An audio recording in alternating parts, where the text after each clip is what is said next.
Week 3 of the CCL is upon us. My name is McCormiel. With me is Cruisin'. We've got a banger of a match to start things off here tonight. But first and foremost, Jesse, how you doing, baby? McCruisemeal is back. McCruisemeal is absolutely back.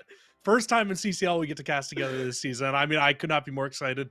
And we get a team that's sitting inside my top 25, not inside a lot of other teams' top 25s right now, but very excited to see this matchup come to fruition today.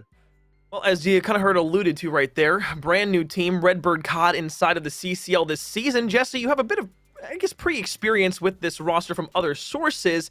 However, just to us and our eyes only here in the CCL, as I said beforehand, brand new. Otherwise, though, team that they're playing against, Butler Bulldogs, they'll be our home team for tonight. Either way, though, Jesse, we got to start things off by talking a bit about this division. The Midwest Division C, it's...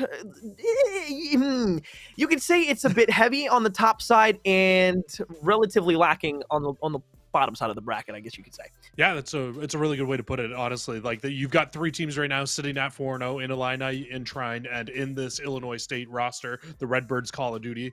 And I mean, both teams have been very, very good throughout this season so far when you're looking at these two teams. And I mean, this whole roster in general, this whole division in general is just going to be a gauntlet towards the end of the season to see if Butler can make their way back up into that top three. Yeah, it's going to be very, very difficult for them to do so as well, especially when you have teams, again, like we said, Illini, Trine. You know, only 3 teams are going to be able to make it out. So you put Redbird in that same conversation with Illini and Trine, all of a sudden you now have 3 teams that are making it out, and Butler is going to be that one left out. So, again, we kind of framed this up earlier. It's a must-win for the Butler Bulldogs here, Chassis. Yeah, it really is a must-win because they've already been tested by Illini. You've lost to Illini. So now it's time to kind of show your adjustments from playing a top team because, you know what, whether a lot of people want to think it or not, I really do put this this Illinois State team as a top roster right now here in the CCL. In my opinion, a top 25 team. They are very, very good. And a team that, honestly, if you come in and you underestimate, it's going to be a very tough team to be able to beat. Absolutely. But we'll take a look at the Butler Bulldogs roster here. Plasma, Bundy, Buseg, we'll figure that one out. And then Bulldog, of course, Jesse. We know that Bulldog and Plasma both are returning from last year in different ways. So that's they just got their BU in front of them for Butler, so it's Indian Seg. That makes sense. but gotcha. When we look overall at the whole roster, I mean, yeah, they've been a very good roster throughout this season so far. You've got Plasma, who's the only returning player from last year's Butler Bulldogs, and then you have Bulldog, who is actually kind of returning, I guess, in some way. He was a sub for the 2021 roster, got no playing experience throughout that season, but you know what? He's in this season. He's been playing so far so good. Well, that's what you love to hear. You bring back players who are at least familiar with the program, and there was a winning culture around Butler last year, so you'd hope they keep that going. Either way, though, we'll take a look at the Redbird COD roster here now. And again, as we said beforehand, brand new into the CCL, new team, new roster, new everything, new faces. Leo Bears, Saint, Boost, and Flob. And now, Jesse, talk to me a little bit about Leo Bears, as he has been at least the standout slayer thus far for Redbirds. I mean, Leo Bears has been absolutely insane this season. I mean, he's bringing a ton to the table in terms of when it comes to slaying. He dropped a 60-6 hardpoint performance on a Bocage against Onyx Blue. Those are absurd numbers. Maybe a little bit of stat padding there, but you know what? Who cares when you're going 60-6? Your team won the map. You looked unreal throughout it. The rest of the roster really complements his playstyle very well as well. But honestly, you hit the nail on the head. Leo Bear, he is going to be that player to watch here for the Redbirds. Yeah, well, 60-6, for those of you who don't want to do the math and or statistics, that's not including limbs. That was just straight up on the scoreboard. And that's a 10 KD overall. So if that doesn't speak volumes about what Leo Bears can do against the likes of an Onyx Blue roster, well, that at least leaves a lot for me to be desired inside of this series going forward. Either way, though, overall, I mean, just talking a little bit more about Redbirds as a whole, they're brand new inside of the CCL. We get that. We understand that. But Jesse, again, as I said beforehand, you have a bit of experience with this Redbird COD roster. What makes them a bit more special in your mind? And I believe what you said beforehand puts them maybe potentially in the top 25 for this year. I think for me, it's their respawn game. I mean, their hardpoint looks unreal. We'll have to see what they can look like in Control, because obviously, well, congratulations, guys. We got Control in CCL finally. We get a solid game mode now for our third mode, so we'll get to see either Gavutu or Tuscan coming through today for that. But this team, their hardpoint looks unreal for them so far this season. I mean, what they're averaging 115 seconds in a differential. That means they're almost 100-point clubbing every single team that they're coming up against. And I mean, they have just looked so good in hardpoint. Yeah, they've looked really, really good, and I guess that's kind of the standout thing is we can kind of talk about the keys to success for this series. We'll start with Butler. Find a way to rekindle the hard point that you had last season. Last season, it was a strong point to be able to win your hard points. I believe it was a 15-5 overall standings for your team, and then that kind of leads directly into map number 1 with a Tuscan. You want to be able to take that first, and really for the first time here, Jesse, as I'm taking a look at the map set really in person for the first time, this is the first time we'll be able to have a triple setup of a map in a row with control coming into to everything. It's a weird feeling once again to kind of be reminiscent of Modern Warfare and into Cold War, where we would have 3 maps be played back to back to back that are all the same. This reminds me of early season Cold War when we just seen Moscow, Moscow, Moscow because it was the best map in the game. Well, Tuscan, clearly the best map here in Vanguard, in my opinion. I think your opinion as well. And to get a triple dose of it right off the rip, I'm not going to complain about it by any means necessary here. And interestingly enough, about that hard point, that first map, that is the only hard point that Redbirds have actually lost this year. So, I mean, you kind of alluded to it earlier on that Redbirds, that they have lost to,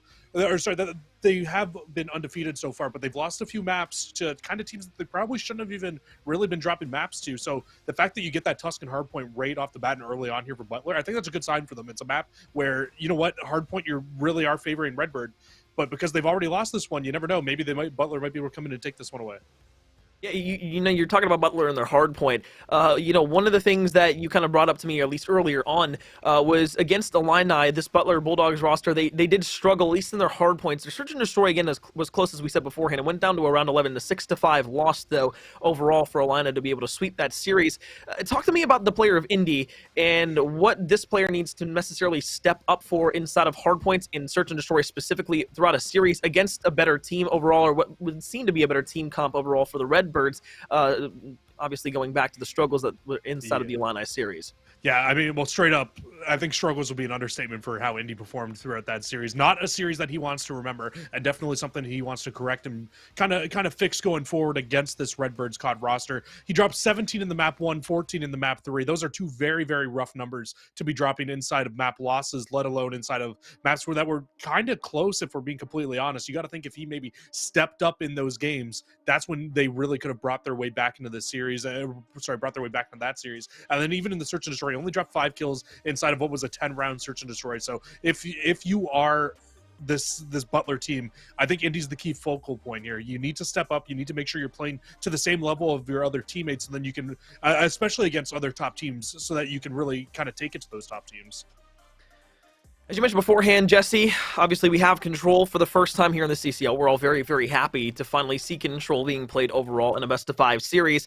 And overall, last year, Butler, a 7-7 record overall in Control. This feels like you have to make this your target swing match to keep a series alive, specifically with your hardpoint struggles early on in the season, and how, I guess, relatively good your search and destroy has been even against top teams like Illini. Now, again, beforehand, we said the Redbirds, they had a relatively easy first half of their schedule. This is where we start to get into the real kicker of things, at least in the first few weeks instead of the first stage. Overall, though, you got to feel like you have to find early success to keep dominance alive in Respawn. And of course, that leads and bleeds directly into Control. But of course, map number 1 here on Tuscan, we'll find ourselves in point number 1. The Butler Bulldogs will be on the board first. Plasma and Indy both with a kill. That's a perfect start for Butler as well. They get, 2 down, almost 3. They let Flobs sneak his way through into the site, but Bulldog, he will be able to clean him up. But the only situation here and the only issue with that breakoff that I see for Butler now is that you have flipped these spawns out. Redbirds do have those preferred spawns, and they're inside of the hill now. So, I mean, it looks like we're going to get a much more contested P1 than what we normally see here in the CCL. Leo was there for a contest, but Seg will go ahead and find 2 quick kills. Plasma won there as well. You look to player number 3. Bulldog will be pushing up the map. Is actually behind a few players in the flank, trying to secure spawns potentially for sort of the Bulldogs over at P2. Last few seconds of contest time over at P1 will fall to the hands, at least for the time, of Butler Bulldogs. Everybody starting on the rotate, but that play by Bulldog all the way in the spawns is actually going to lock down those P2s for the side of Butler for now, and they should be able to get the first couple of points on the hill. As soon as Boost spawns out there, you know that everybody on Redbirds knows that somebody has snuck through, so that's why you see everybody start turning around trying to find these players, but it's going to be a very hard break now to be able to break Butler out of this setup. You still have that player in the back in Plasma set up on the hill. You have a very good hold set up and ready to go here. The only issue is you've got a ton of players here for Redbirds surrounding and around, but you've got 3 down, 4 down now, so this is a very, very good hold looking like for the Butler Bulldogs. Technically a 3-1 trade there, with the team kill coming through from the Redbird COD side of things. We go to an aerial view now of our hard point. Flob will fly in from the right side of your screen, sitting towards the point. 25 seconds left. Spawn's still close for the Butler Bulldogs, though, so they'll be trying to go ahead and hit this one last time. You would love to have the south portion control of the mini-map as you go ahead and rotate on over towards the next point, but Leo Bear says a different story for the side of the Redbird COD roster. 3 in a row, 7-3 so far. One of our main points was to shut them down. So far, they haven't been able to do just that. It's a big gunfight there, won by Flob, just to kind of slow down this push from Butler on the left-hand side. You don't want them to be able to break through into your spawns here, because you want to be spawning up on that bottom portion of the map. But with nobody in and around that area and only Boost in the back here, the spawn should be very much so in favor of Butler. Early break from the front here. Plasma will go ahead and find 2. They'll hold it down from the outside of the point. Seacop is down for a second. You look to the rest of the players from Redbird COD now making the push from the top portion of the map. 2-1, now back and forth. Pinstripe kill feed. Plasma on 5 in the back. That'll be streaks for the side of Butler as we go deeper into this hard point. Actually, he's just going to pop it out right now. Could have been used a little bit later on, but I actually love this to go ahead, build that lead a bit further. You go for the second player that's coming off spawn. You don't go for the close one in towards the point. I love the play there, and of course, that it's rewarded with 4 straight kills for Butler. You're going to get the last 15 seconds of scrap time. However, though, Redbird has rotated, but you got to look to Bulldog, who's in the next point on 3 in a row. Yeah, I'm already starting to see an issue coming in here from Redbirds in their hardpoint, at least up against a team like this Butler team on Tuscan hardpoint. And it's the fact that they're just kind of hitting for scrap time over and over again here and just allowing Bulldog to continuously sneak through, get into the back line, and really start to be a menace for trying to hold down spawns, because they really haven't held down a spawn yet for a significant amount of time on any of our 3 hills that we consider are more so money hills and hills 2, 3, and 4 here on this map. And it's just an issue that you're going to need to correct throughout this game if you want to be able to bring yourselves back into it. You want to be able to win. You need to make sure you're rotating early. This would be the hill. When you talk about money hills, for Redbird COD to be able to get back into this, Boost will slide around the corner, be able to fly away. Flob up the staircase will go to chase 1. In for the contest now, though, it is going to be the set of the Butler Bulldogs, who once again will hold on strong. Leo Bears will clean up the last pushing player. Boost out and towards the right. They'll spawn on the top portion of the mini-map, and now all the way over towards your right side. This is actually going to allow Redbird COD to get out and find maybe a decent rotation. But if you are the Butler side of things, you push through the church, you get the last bit of scrap time, and now you can have a clean break down in towards the south portion of the map when we get into P5. Yeah, if you're Butler, you've had a great first half of this game. You're rotating early, you're constantly winning the rotational battle, and you're not getting broken until the back 20 seconds of every single hill, if you're even getting broken on those hills. So very good start for themselves here, but you're still letting Redbird stay on in this one. And Redbird, they will be the first team here early in setup, but just get ready for a stun and nade fest inside of this hill. Well, you said it. 2 nades already come through. Boost and Saint will pair for 2, but Indy comes back with a double. Now you flop in towards the point, flop around the corner, jumps, Indy goes head for 3, almost able to make it 4, but who other than Leo Bears to be able to shut it down. You go for a 4-1 trade. Bulldog now slides around, challenge out towards the front of the window. He'll try for a 3-piece potentially here. Teammates are going to help out. Another 4 down for Butler, and that's going to be great for scrap time here, potentially the rest of the time as well, because Butler, they're going to have to push from the top portion of the map, and you don't want to give that up, because guess what? We're going up there for the next rotation.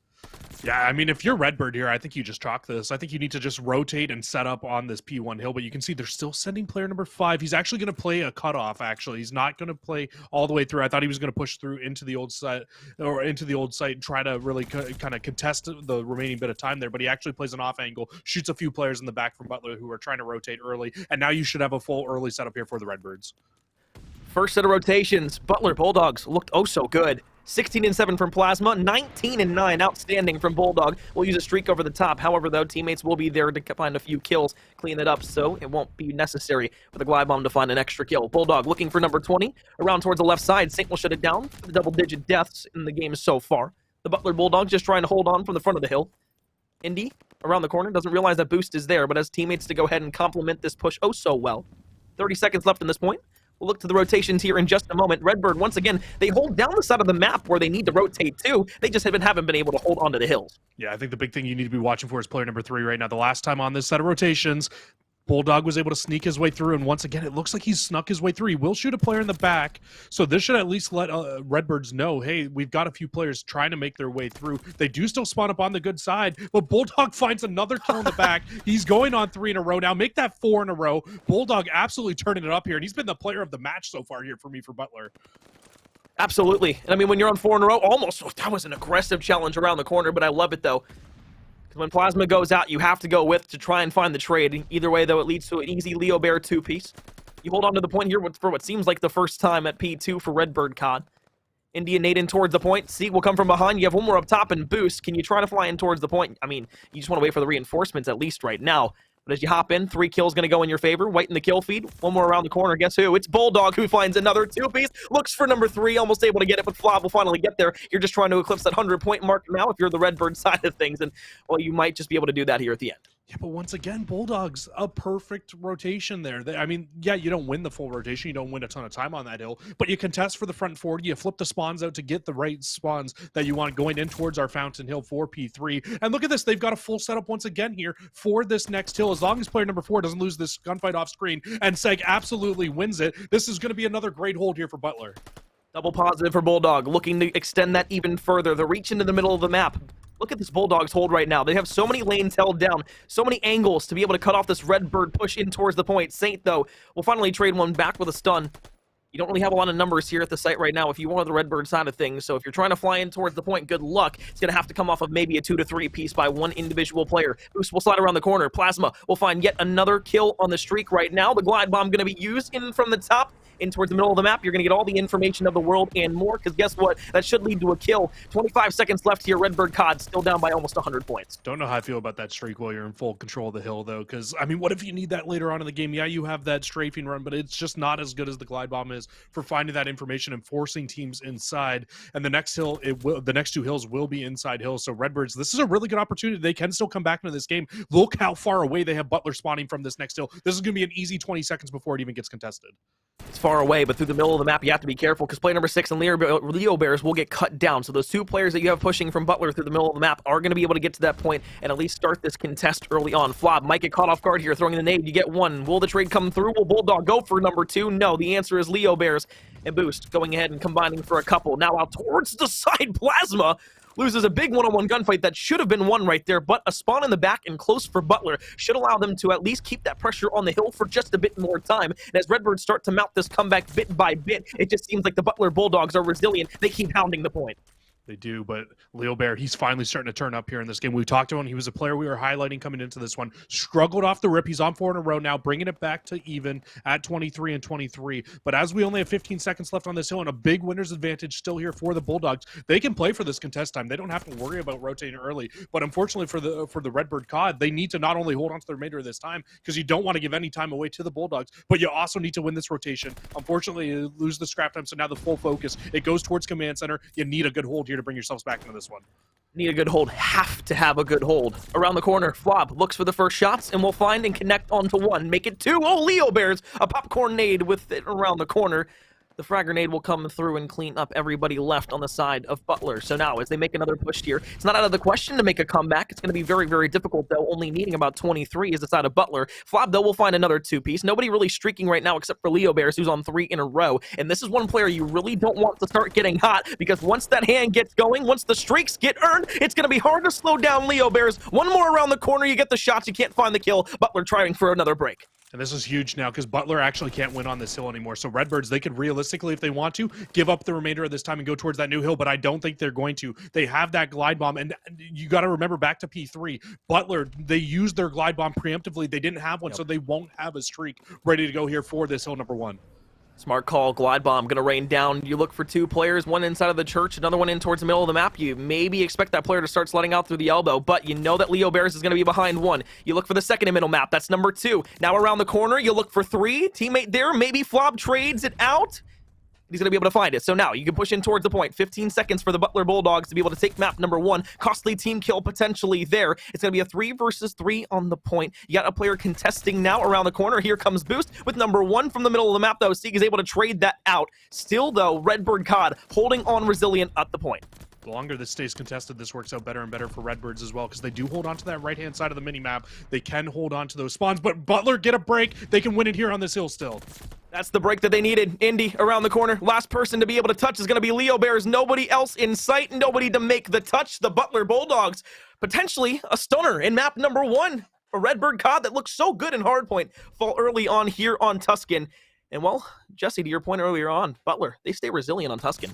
They absolutely do, and Illinois, I think they're showing us their kind of struggles here going into this, because we said that the Redbirds, this is the only hardpoint map that they have lost throughout the season. Well, now you times that by 2 as you've lost it for the second time here, and absolutely not the way that you want to start this series off. I think honestly, when we were looking over this one, me and you were looking at this and we were trying to figure out what's a way that we can think that Butler could take this series, because you know what, their search and destroy has looked okay, their hardpoint has looked okay. We haven't seen anybody in control yet, so that's a big question mark for us.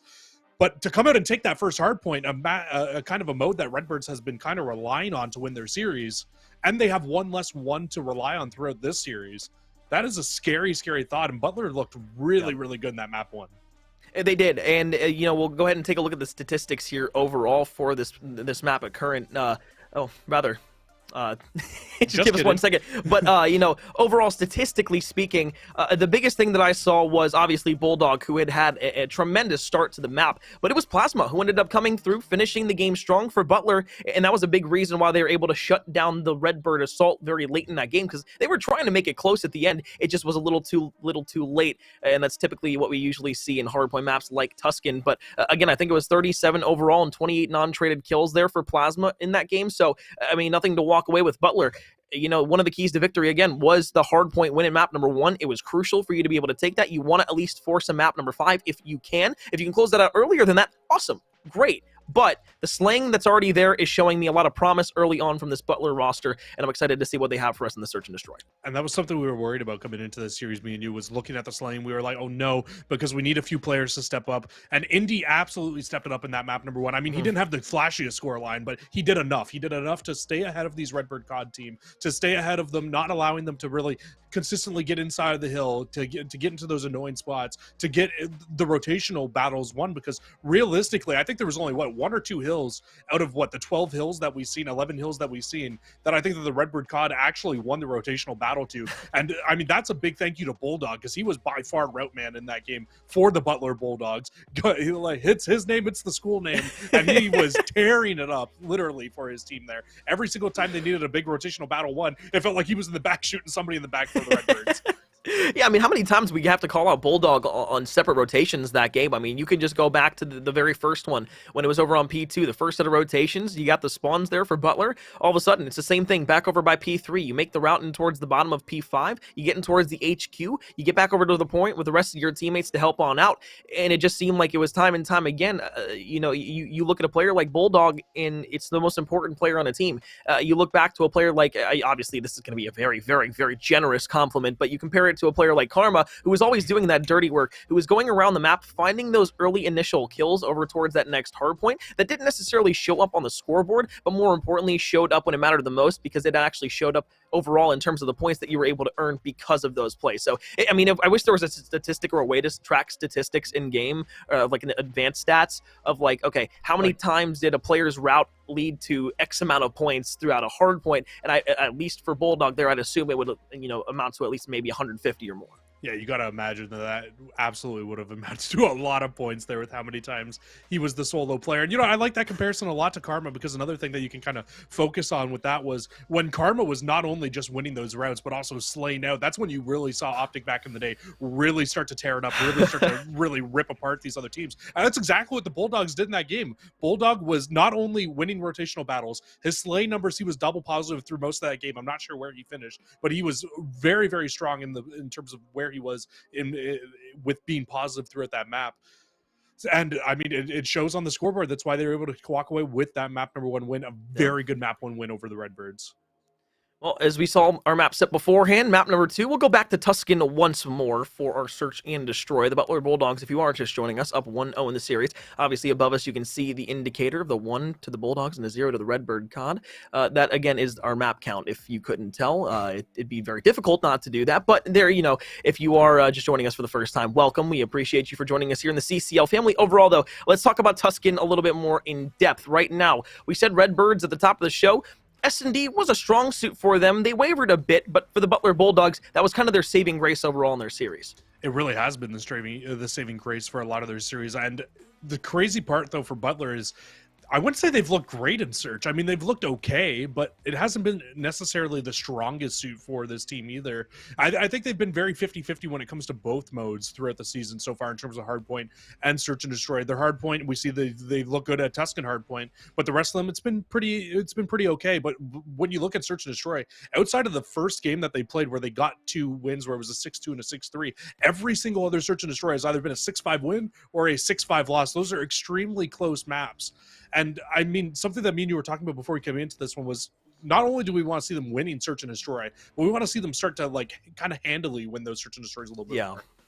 Yeah, we want to see those more divisive victories more than anything else, because before, you can scrape by with a few 6-4 wins, and as long as you're winning your maps, it doesn't really matter all that much, but really you want to constitute and make sure that everything that you're doing is going to be more important than anything else that you've done in a previous series. So again, that also stems from the Illini loss. What you want to do here in this Search and Destroy is say, okay, we lost them 5-6. How and why did we lose that? What can we do in this next match in order to improve ourselves, beat this strong Redbird Call of Duty roster, and then be able to take a 2-0 series lead? Now, do I think that it'll be a 2-0 lead when all is said and done here on Tuscan? I'm not too sure about that. I think Redbirds have enough grit and tenacity to be able to come back inside of this one, especially if they can get it down close to the end, but that even might favor Butler at the same time because they have won a lot of close games. It's so hard to tell, too, because like you related to off the start of the broadcast, this Redbird team has not been tested yet this season. We have not seen them fully get into a hard match, and if they're kind of getting the work handed to them by Butler here throughout these first 2 maps, like if Butler is able to come in and take this, what will we expect to see from the Redbirds when they eventually go up to face Illini and Shrine, those other top 2 teams here in this division right now? Could be a very, very scary thought to see. Indy's trying to get this bomb down extremely quickly, but once his player who was over the top of him ends up falling, it's like the entire setup falls apart at the seams, and it's just going to leave Bulldog here all alone by himself, and that bomb is all the way across the map. He needs to find 1, and I mean maybe even 2 before he can even get this bomb because they are like hawks watching around this. You make the rotation over near A. Really sucks that Flob, was able to escape out through the middle, because when you were planting, you did see that player, and then, of course, from the right. So, early on in the rounds, it doesn't really matter all that much. I guess one of the things that we didn't really talk about, at least at the very beginning of the broadcast, was we wanted the Redbirds to be aggressive early and often with all of their attacks, and one of the things that Butler needed to do was counteract that. So far, at least in the first round on defense, it looked really good from the Redbirds attack-wise. Yeah, I didn't see who got the kill through middle of the map right off the rip. I believe it was Flob, though, if I'm correct, who was able to find that first blood. And that really is what opened everything up in that round on that A site. You basically didn't allow that bomb to go down because you were able to kill the player who was overwatching it up in this top area right here. And now Boost, he'll be the player for the Redbirds doing the exact same job, just trying to watch over this A site, making sure his player can try to get the bomb down, and it's going to be Flob who will be the bomb carrier, just going to check under the middle of Church, and actually it looks like he might try to make a flank up through the top of Church. This could be a great play. Flob will find the first blood yet again in the round. You look for a few more players. There was 2 players from the Bulldogs on the defensive side looking to make a flank through B. You turn around. Saint was one who was able to get the call, starts to rotate back on the flank once more. Either way, though, it's a 3 versus 3, 40 seconds left. Redbird Khan, the man advantage over towards the A site. Very split here from the side of Butler. And yeah, there's only 1 player left for Butler now. Like you said, very, very split, so can't follow up his teammate dying inside of Church, and it's just going to leave Indy all by himself here. He's got the only kill in the round here for Butler as well, but this is just not a situation you want to be in. You basically have 20 seconds to find 3 kills and get the bomb defused, and it's just not going to happen. It's always difficult in those very, very time-crunchy situations, being able to work yourself around the map, even trying to find that first kill when they're playing so tight and combobulated together. And as you see right there, you have 2 players controlling both of the elbows by the A site. You have one that's playing long, just waiting for you to either push through the Church and or the spawn side from the offensive team. And it's just going to result in a round win either way. So now an offensive push here from the Butler Bulldogs. Redbird caught on the defense. We'll see what happens here, which site they'll choose. Things I'm liking from the Redbirds right now is when they get that man advantage, they're just playing together. They're playing their numbers very, very well so far. And that's why you're seeing 1v3s be so tough to be able to win, because they're playing together so well. And Bulldog finds another opening kill through the middle of the map. This should completely open up this A site here for Butler. Oh, but he does end up falling. I thought he was just going to wrap back to his teammates. But now they actually lose the man advantage, and Redbirds, they're going to be able to take the fight back to Butler. And they back off so beautifully as well. You don't get so aggressive and push up the map. You just have one player that's looking over the A-bomb, making sure you can't get it down. Leo Bears will just be playing all the way back over towards that P1 site. As you wait for everybody to make a play or the indication that the bomb is going down, now it's going to be two players working together out in tandem. Leo Bears will be the first one around the corner to find one. Now a 1 versus 3 from Sieg. I've seen it happen beforehand. I don't know if I have the confidence here when everybody's going to spread watching every single angle. You don't even know where Leo Bears is in a potential trade situation. You got to peek over towards the right side around the corner. Okay, it's an easy kill, fed right to you. 30 seconds left, bomb still down. Should be able to get this bomb, though. It's not in a terrible spot. He's going to check towards middle of the map, and it was not the right decision to make as you have two players watching over middle of the map from Redbirds. It's an easy cleanup for themselves there. And once again, Butler, I mean, they get the first blood in that round, but Illinois, they answer back with back-to-back gunfights where they just take one-on-one individual gunfights, they get the wins, and as soon as they get that number advantage, Corn, what do? They sit together, they play together, they win the round out. It's happened 3 rounds in a row now, and it has just looked very, very strong. Systematic Call of Duty right now, if you will. They're playing as a team so well here in the Search and Destroy. It's exactly what we want to see. All 3 players only sitting on 1 death as well. Very, very good numbers to start this game off, and another A hit coming in from the Redbirds. And look how patient they are off the rip here. They're waiting for Butler to be over aggressive here before they choose to move this bomb up even towards this A site. Oh, Flob gets aggressive through the middle of the map once again. The SMG presence from the side of Redbird has just been so strong here on Tuscan. It's why they've won 3 rounds straight. It's why they're looking to go for number 4 in a row. Player number 2, you look for Bulldog, trying to wrap down under towards the HQ side of things.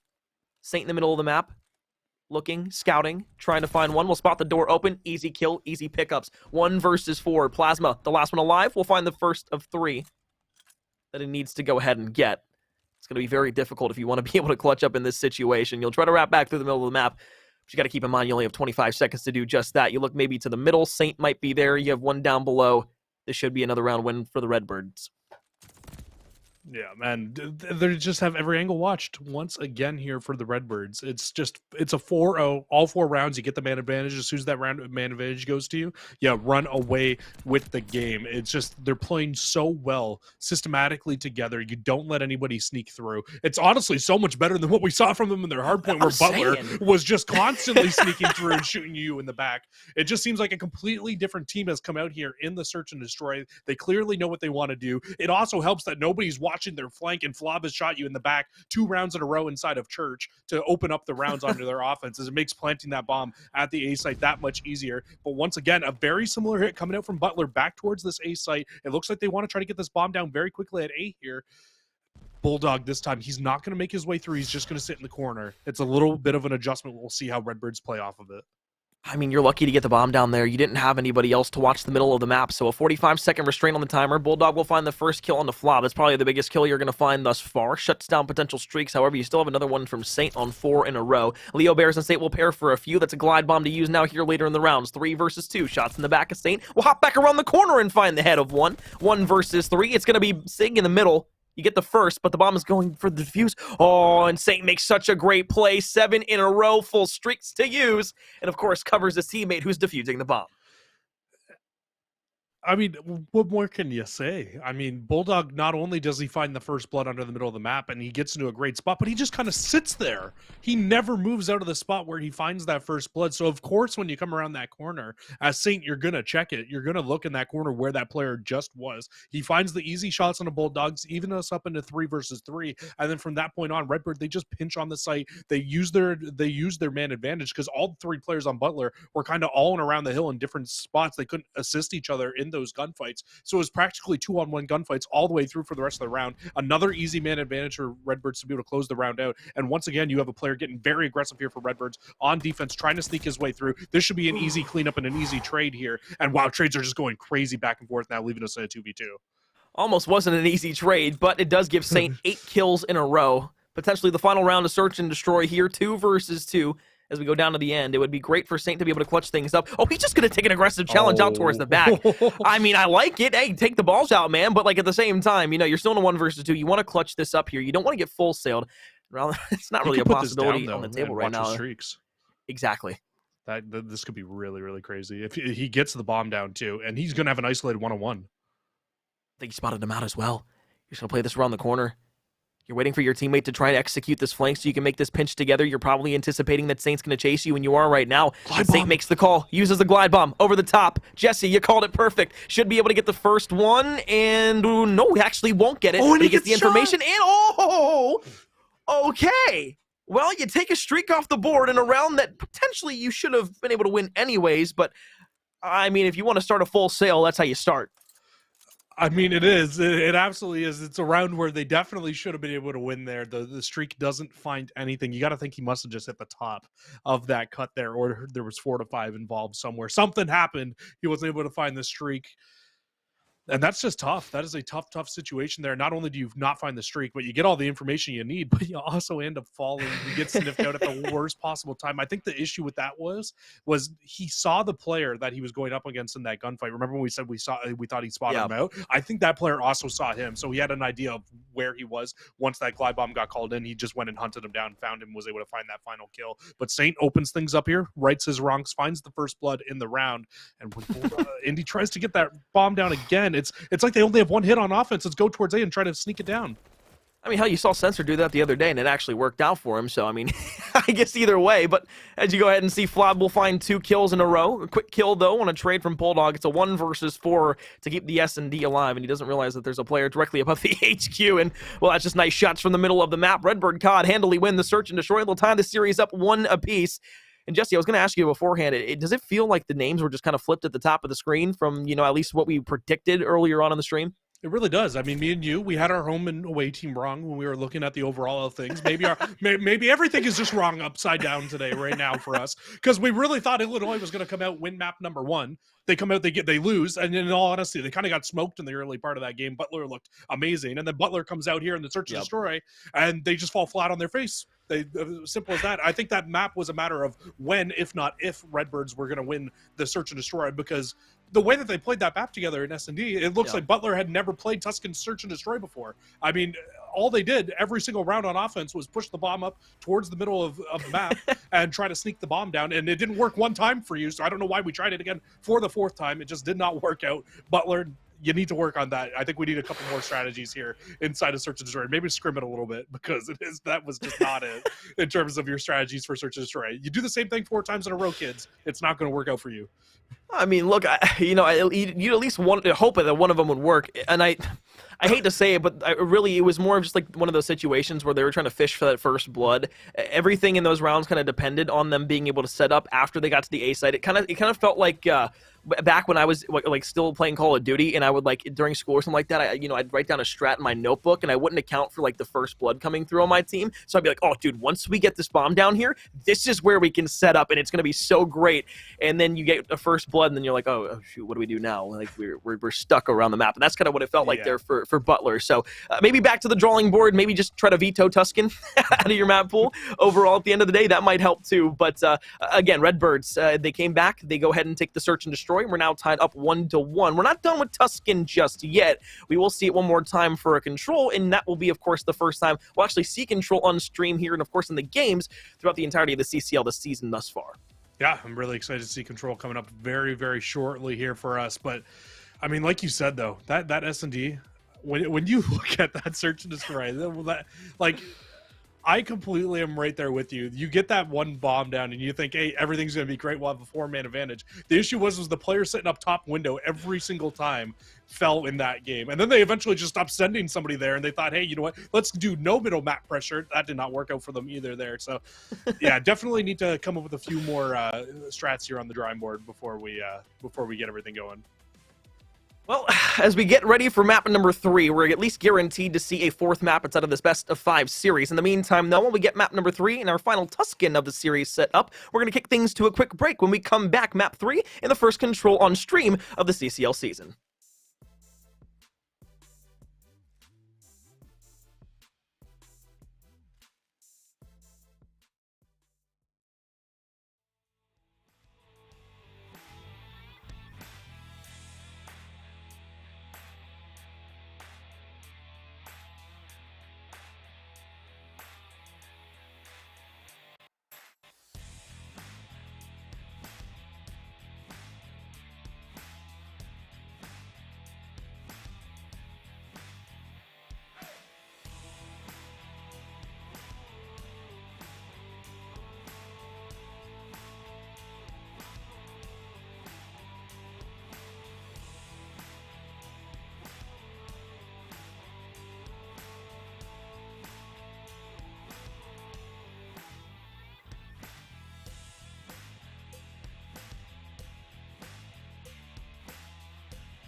We were guaranteed 3 Tuskens inside of this best-of-5 series. We finally come to a crossroads where we're at our final Tusken. I'm McCormiel. With me is Cruisin'.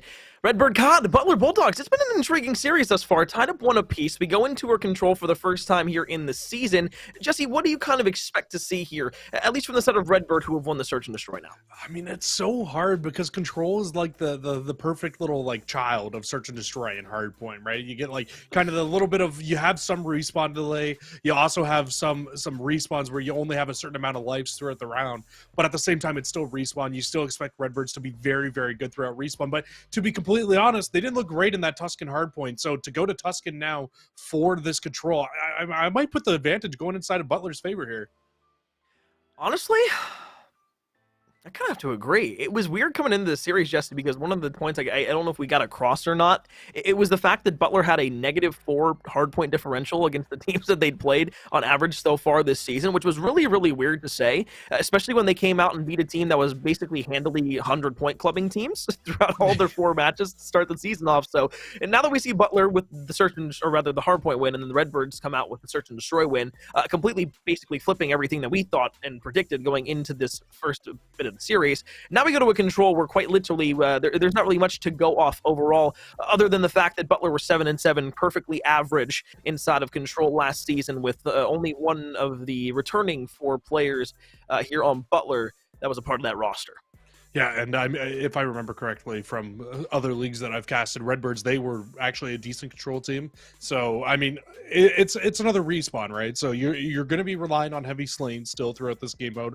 But also, when you're looking at Tusken Control, you got to know where your strengths and your weaknesses are on this map and mode combo, because that A site is going to be a very easy site on offense to be able to get.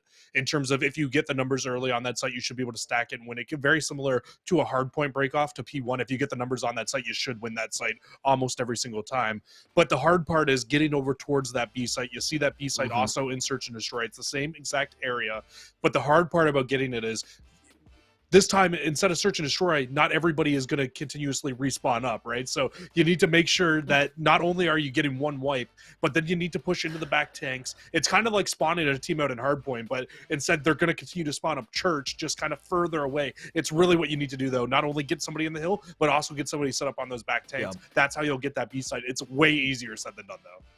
I mean, essentially, you're basically asking the offensive team to trade 2 for 1 every time when you're trying to go over towards that B site, and that could be something that's very tantalizing to do, especially when the team spawns so close on the defensive side to get back towards the point. Either way, though, I mean, when you look at a map like Tusken for Control, I've been able to cast it just a few times already, but overall, I can absolutely say that middle map control, at least over towards the A site, is oh so crucial. But then, of course, getting back over towards B, you really want to make sure you lock down the front of HQ. And if you're the defensive team, you can set up on top of the terrace that looks over down on top of the B point, because if you're able to control that, well, you should be able to win an offensive round, or rather a defensive round, single time.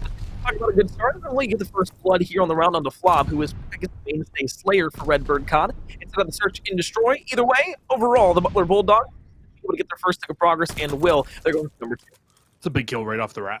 To be able to take Flob out, who was that player that was just continuously sneaking through 4 Redbirds in S&D off the rip-off. And yeah, you can see it here. It's been a big effect. As you can see, there's only 1 player left. Plasma will fall, though, so Saint actually by himself stops this push here from Butler.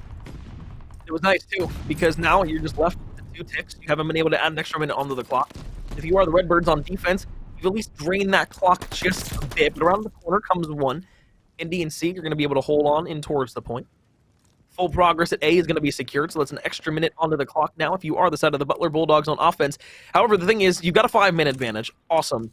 But now it's getting over towards that B side again. That's oh so difficult. And this is where the man advantage can come right back into your favor here if you're the Redbirds. You find a few kills off of spawn here, and if you can find a way to pin Butler into the back of their spawn, this is how you can really, really run away with this map on defense, because you'll spawn up right near that B site, even if you end up falling here. So it's a great, great opportunity now for the Redbirds to be able to bring themselves back in. But with a minute 40 left and 23 lives, you at least have 4 solid hits at this hill if you're Butler.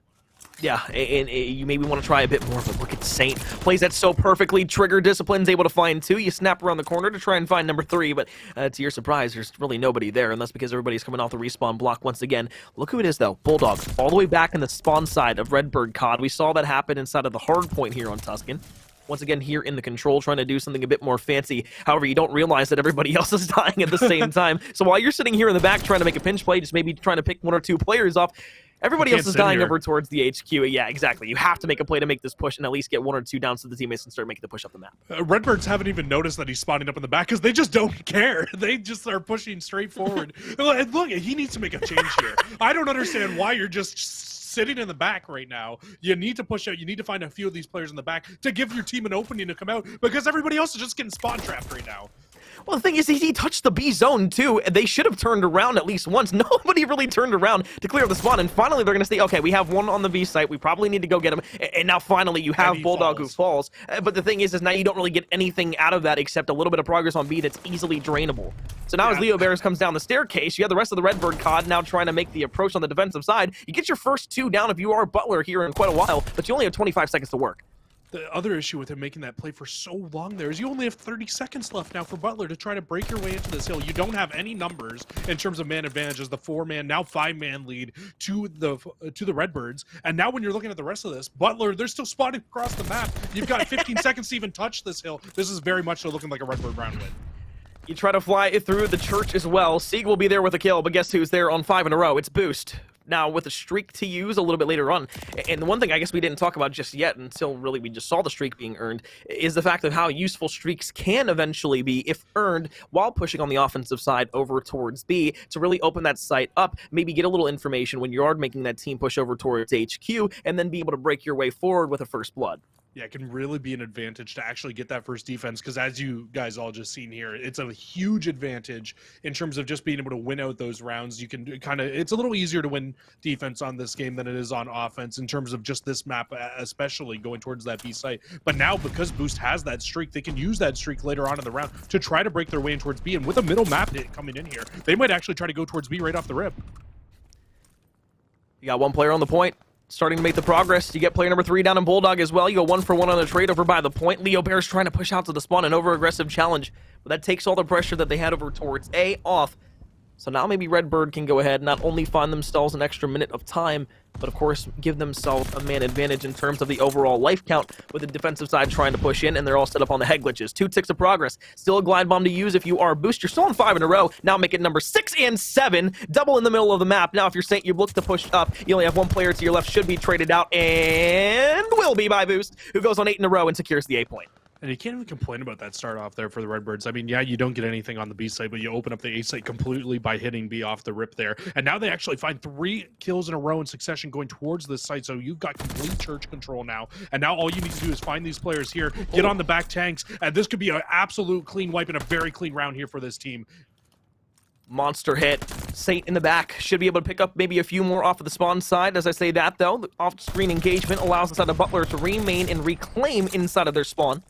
Boost up and towards the top. Still has yet to die on the streak. 10 in a row, 11 and 2. It's a great trade in terms of control when you talk about the life count overall. And yeah, that's just a beautiful raid into the back. Make it number 12. You're looking for even more, but the more important thing is now you've cleared out the B site. You can start to get this progress on the offensive side, and that first tick's going to come through. You look towards the back once again, and it's Flob who goes for 3. Boost who goes for number 13. I mean, at this point, you're up 20-7 with 1:35 left. You don't even need to capture the point. Just play TDM. Just take out your opponents at this point. Win the round out solely. I think Leo should be able to close this round out on the point as well. But, I mean, wow, just Flob again. Flob and Boost just finding their way through, sneaking around, getting to the back behind the Bulldog players is working so well for them. We saw it in the Search and Destroy. It was something they actually weren't able to do at all inside of the hard point, and we alluded to that coming into this because, you know what, we thought, hey, Bulldog could be a big effect here on this map coming into it for Butler with how well he was able to take those routes in hard point. It just doesn't look like those routes were working out to the same effect here in the control as we saw in that round number 1 on their first offense. He was sitting in the back, but nobody was dying for him to be able to take advantage of. He needs to find a way to kind of not just have to shoot players in the back to find kills here. Unfortunately for the side of Butler, after the first hardpoint, there has not been much good to say. It's been the Redbirds who have gotten their guns hot. Maybe it was first map jitters. Maybe it was jitters of being on the live stream. Who knows? They know that they're being casted upon right now, so maybe it was just a bit of nervousness. Either way, as Bulldog now makes the way up the map, You would have loved a little bit earlier on if you would have been a bit more aggressive on the offensive side to really help the rest of the team. Instead, you just wasted about 30 seconds, maybe even upwards of 40 to 45, just sitting all the way in the back of the spawns. Glide bombing over the top, though, from Boost. We'll find a second one here. It's a 2-life advantage for the Redbirds. And now you look for the A hit that's still coming through. The first bit of progress is going to come in and ensue.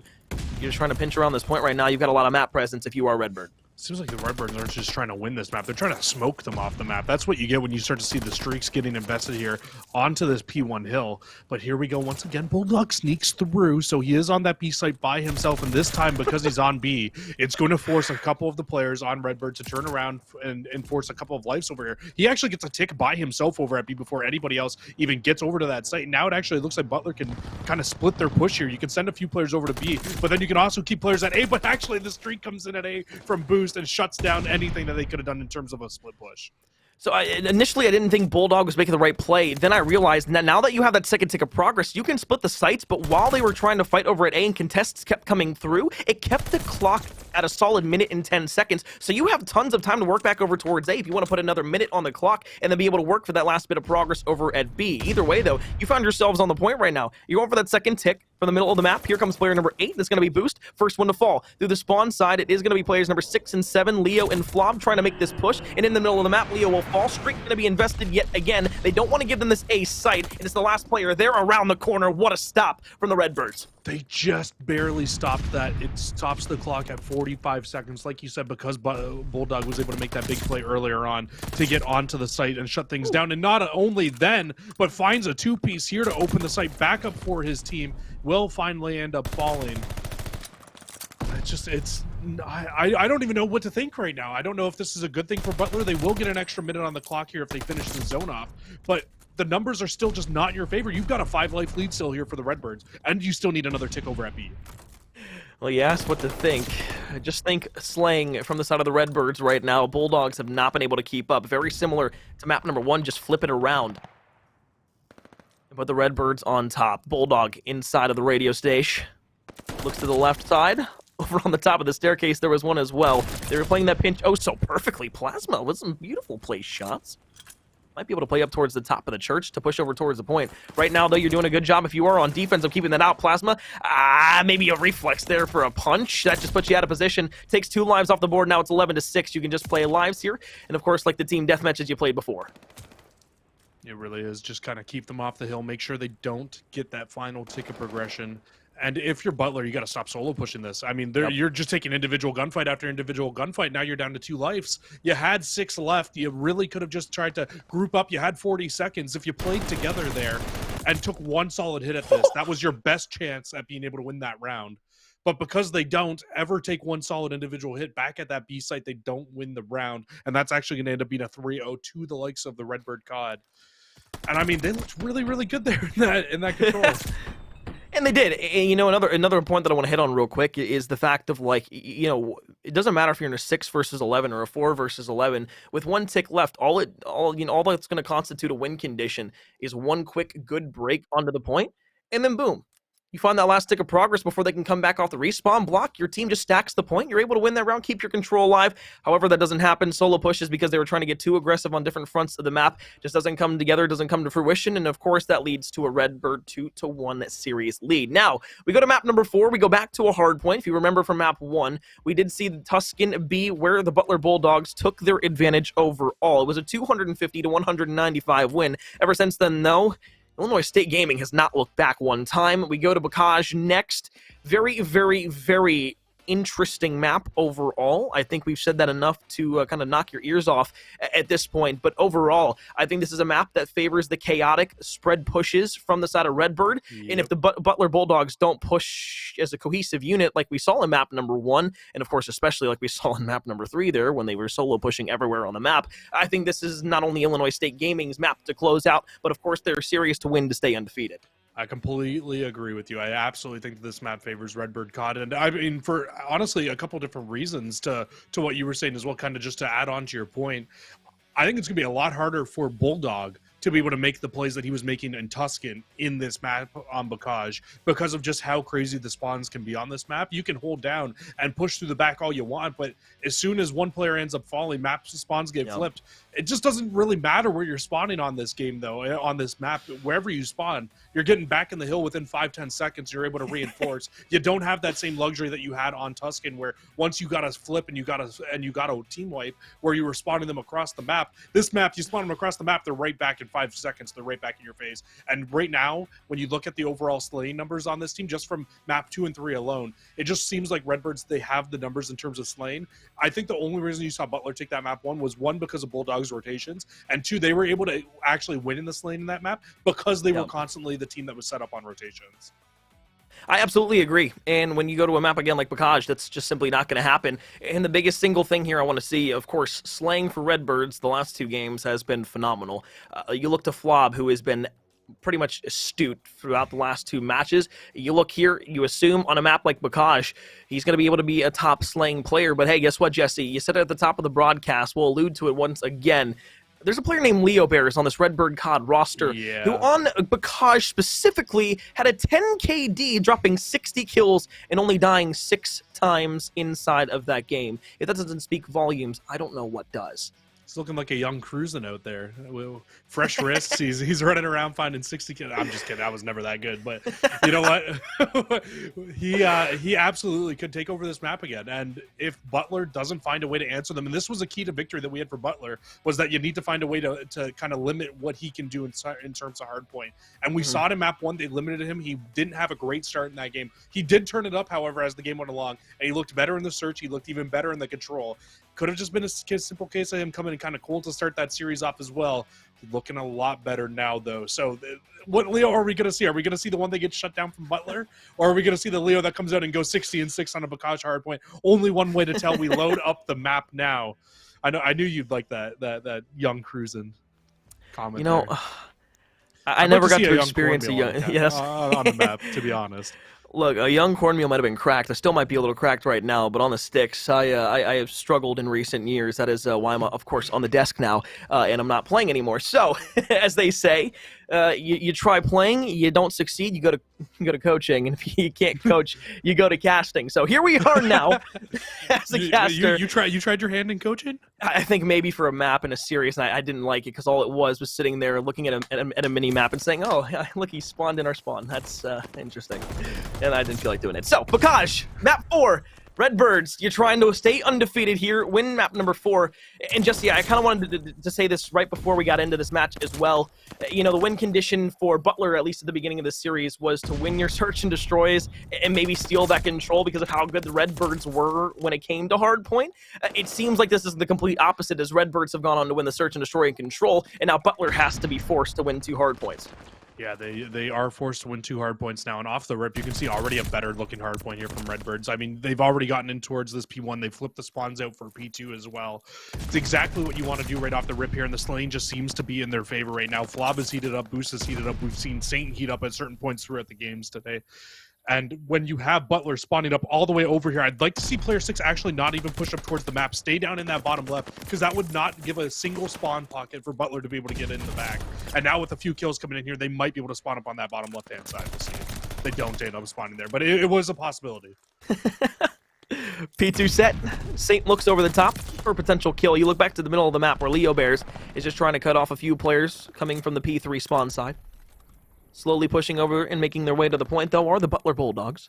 Perusing their way through the swamp and in through the middle of the barn. Gonna have 1 player coming around the corner. 3 players, though, are close here for the Redbirds. You aren't able to win those up-close gunfights, and now it's down to Leo Bears to go ahead and make a hero play. You get the first 2. You make a beautiful play to slide out towards the top, but you don't realize that somebody's still playing the P3 spawns all the way back. It is able to shut you down as you come off the rooftop. So, as you're trying to rumble down below, unfortunately, the thunder strikes from the back spawn, and the Butler Bulldogs will go ahead and make sure Redbirds can't get any more time off of P2.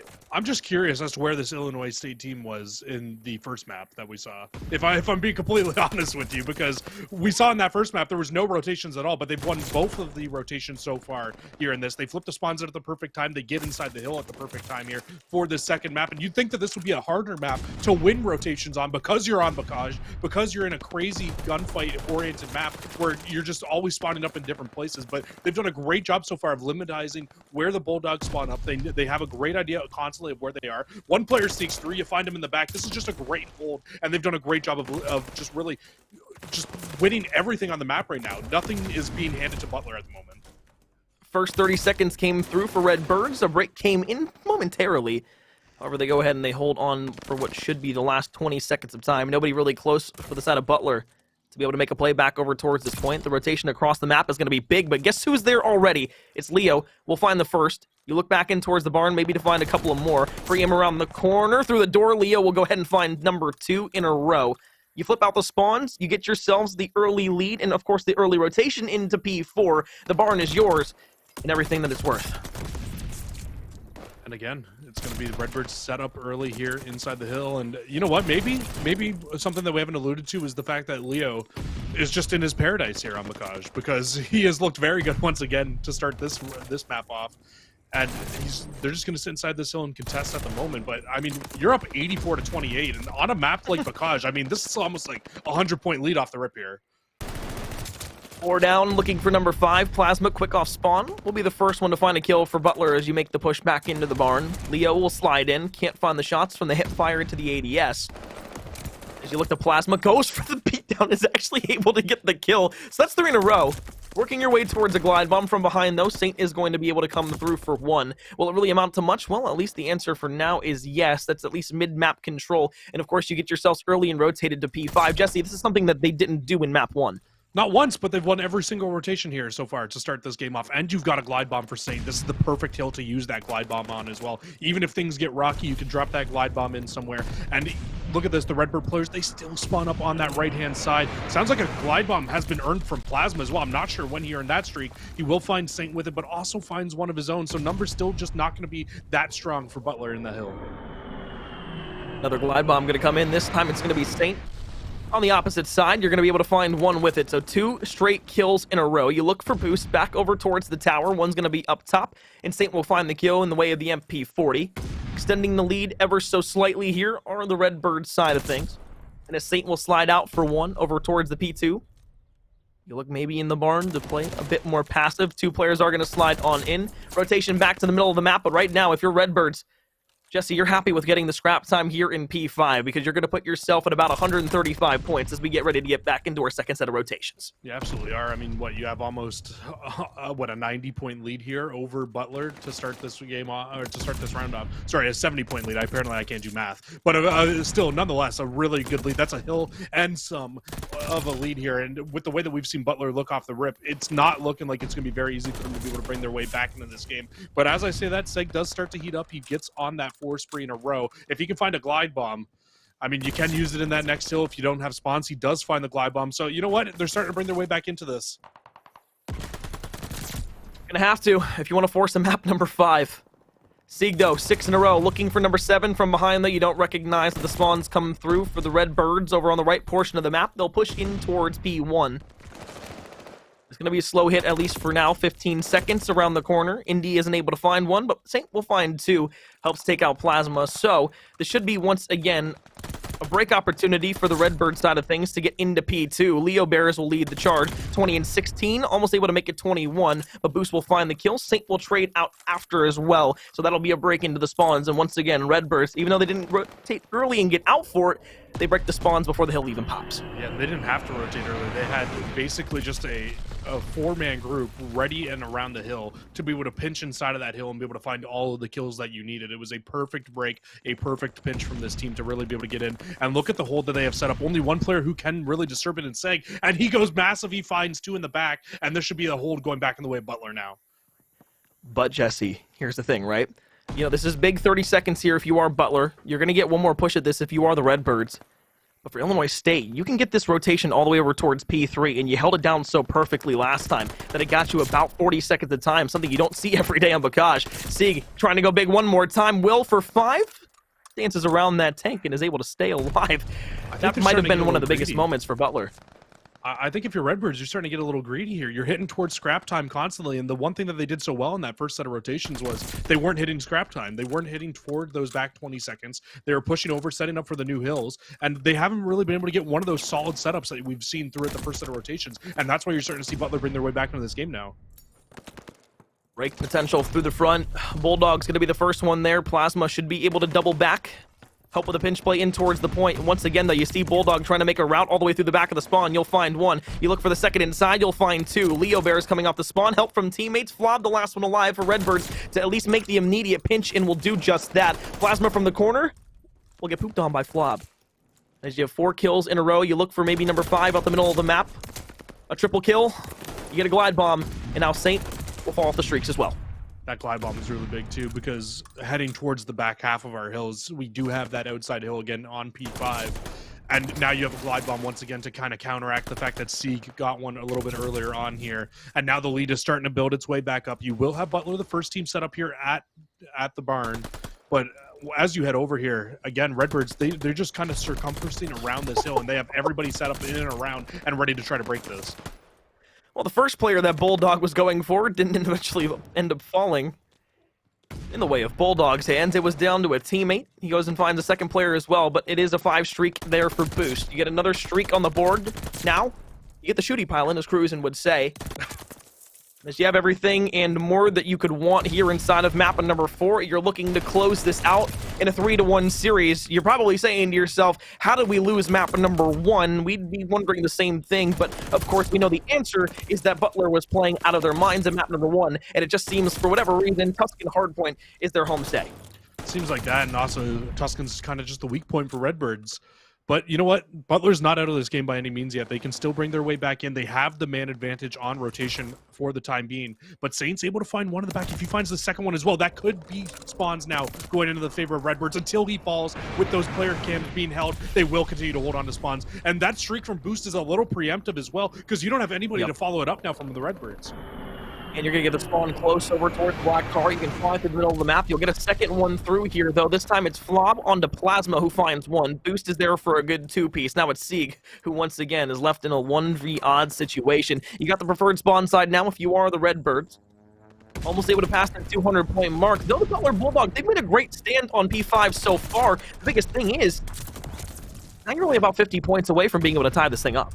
Yeah, they are. And, I mean, not only did they get a good stand there on that hill, they forced 2 glide bombs out of Redbirds, which realistically they haven't found any value out of. I mean, yeah, you're on for the scrap time here. You might be able to get these back 20 seconds, which could be a very big advantage in terms of putting you only 30 seconds from closing this game out. But you would have liked to have found more out of those 2 streaks, considering the fact that you dropped them down at the very start of that hill and you didn't get inside of it until the back 20. So just a little bit of a rough hill there for the Redbirds, but still only 26 seconds away from putting this game away now.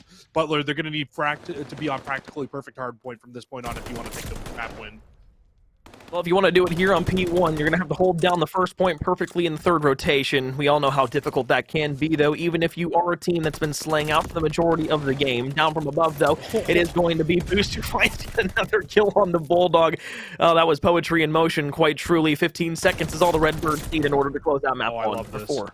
Love this. Redbirds, they're going to push forward and get aggressive too and just try to pick these Butler players off spawn. They know they can win it here. They want to put it away here on map 1, on this first hill. You fly into the kitchen, a couple through the middle of the map now. Saint finds 2, Flob with 1. You get the shots there on the body. Of course, you hold down the middle of the map. 1 more player to fly on through. The trade is in 3 straight maps for Illinois State Call of Duty as the Redbirds, they'll fly the flock out of here and they'll find a map series and win. Yeah, they absolutely knew what they needed to do. They knew the mistakes they made in that hardpoint map 1 on Tuscan. And you know what? Honestly, if I'm Illinois at this point, Corn, I think I'm just gonna you need to either play Tuscan a lot more and get better at it, or simply just start vetoing Tuscan out, because clearly it's not your bread and butter for Illinois State. But they looked fantastic through the rest of the series. They looked great in Tuscan Search, 6-1 victory there, 3-0 on Tuscan Control. It was just Tuscan Hardpoint. Either you need to make sure players like Bulldog don't sneak through, or just simply just veto that map out and you'll be good to go for the rest of the season. I think Illinois State University looks great, though. Well, if you look to Illinois State, Jesse, you know, you kind of put preemptively at the very top of the broadcast that they were in your kind of radar top 25, at least early on in the season thus far. They stay undefeated. I believe the record now improves to 6-0 overall. So with the Redbirds now being undefeated, the other two teams that are inside of your division, at least, that you're trying to go ahead and play against for potential playoff implications, of course, is now Illini and Trine a little later on. Of course, we said beforehand, the Redbirds now kind of enter their hardest part of the schedule against some of the best teams, while Butler now goes into an easier swing of things with some of the lower divisional teams. However, that doesn't mean it's going to be an easy road and route for them. Overall, though, we said coming into this Butler, it was kind of a must-win. Jesse, how are we feeling now about their chances for playoffs later in the year? Well, I mean, right now, I don't even want to kind of take a look at playoffs. I kind of want to look at the top three because that's really what you're playing for right now. You want to get into that top cut division. You want to be playing the hardest competition because if you get in that top cut, you're guaranteed playoffs, right? That's the big thing. So when you're looking at this team and you're looking at their overall division, you've got Trine, Illini, and you've got Redbird. Those are your top three teams right now inside of this division. And when you're really looking at this team, you got to think that the only team that you can really beat now out of those two is probably Trine. We don't really know too much information about that team yet. Haven't seen them on stream, but we do know that they're still undefeated at the moment. They haven't played the toughest competition yet for themselves, kind of in a very similar situation to where we've seen Redbird thus far on. And now with Butler, with losing to the two top teams, realistically, their only hope at this point is to hope, one, that Trine loses to both Illini and the Redbirds as well, and then that they can win that matchup. Otherwise, at the moment, you've pretty much got your top three in this division. Butler's got a far shot. They've got to rely on some other teams to do some things for them, winning some matches. But you know what? It's not a shot that they're out of by any means. They've also got to win out. That's the biggest thing, too. Yeah. If you can't win out from this point on, then it's going to be extremely difficult for you to be able to eventually get into the playoffs overall. Either way, though, I think a lot of people out there were looking at this matchup saying, okay, if the Redbirds are able to take the win over Butler and it's relatively convincing, then maybe we'll start looking at them with a bit more open eyes and saying this team could really do something later on in the season, maybe even come playoffs. You're looking at a team that not only is trying to find their way into the top 25 overall, but I mean, maybe even the top 16 to 32 in times for playoffs. But again, that's way down the line right now. We're just talking early season implications, and that does a fair amount of justice for Illinois State as you now improve again to 6-0. We see the map one more time, 250 to 195 on Tuscan, a 6-1 search and destroy win there again on Tuscan. And then, of course, the last two maps were closed out by the Redbirds 3-0 and then 250 to 152. As we said beforehand, though, this is only the first match of the day. Our next matchup will be the South Dakota Coyotes going up against Maverick Esports. Myself and Proper will be taking you through the action. Jesse, it was a pleasure being able to cast with you as always. It's a tear down my face, and of course yours as well. Folks, we're going to take things to a quick break, set up our next series. When we come back, we'll have another banger matchup here for you. It's in week 3 of the CCL. My goodness, that was almost clean. Tragic. So close. We'll be back.